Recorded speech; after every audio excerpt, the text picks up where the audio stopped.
সত্যি এখানে আমরা গৌরাঙ্গ প্রভুকে দেখতে এসে আমাদের এখানে এত সুন্দর যে আমরা মাছ দেখতে পাবো কালারিং, সত্যি বলার কথা নেই, আর খুব ভালো লাগছে।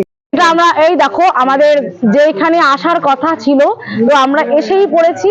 আর এসে আমাদের এই 60 ফুটের গৌরাঙ্গ প্রভুকে দেখে আমরা একদম ধন্য হয়ে গেছি। তো তোমরা দেখতেই পাচ্ছ আমরা কোথায় এসে। রাধে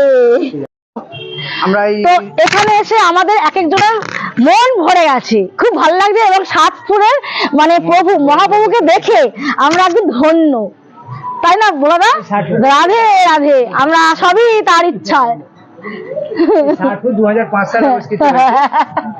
তো আমরা বেশ আনন্দ উপভোগ করছি, আর মানে এত আনন্দ উপভোগ করছি আর আমরা কিছু ভাষায় বোঝাতে পারছি না, ঠান্ডা লাগছেই না, মানে কি বলবো।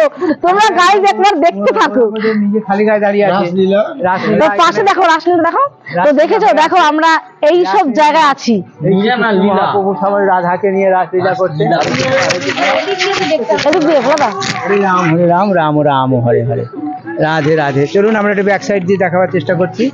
হরে কৃষ্ণ, এই রাধা হরে কৃষ্ণ, রাধা কৃষ্ণের রাসলীলা এই প্রতিমা আমরা সব দেখতে পাচ্ছি।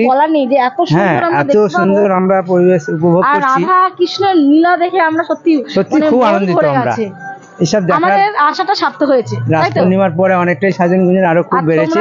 আর এদিকে মহাপ্রভু নিত্যানন্দ, নিমাই সবাই নাচে গানে ব্যস্ত, তার ঢাক ঢোল নিয়ে ব্যস্ত। একদম দেখান ভালো করে, হ্যাঁ একটু দেখান। এই রথ নিয়ে আগমন হচ্ছে, রথে তো আমরা এই রথ নিয়ে চলছে হরে কৃষ্ণ বলে। আমরাও আনন্দ করছি। হ্যাঁ, আমাদের দেখা একটু এই রথ নিয়ে আমরা আগমন হচ্ছি পুরীর পথে।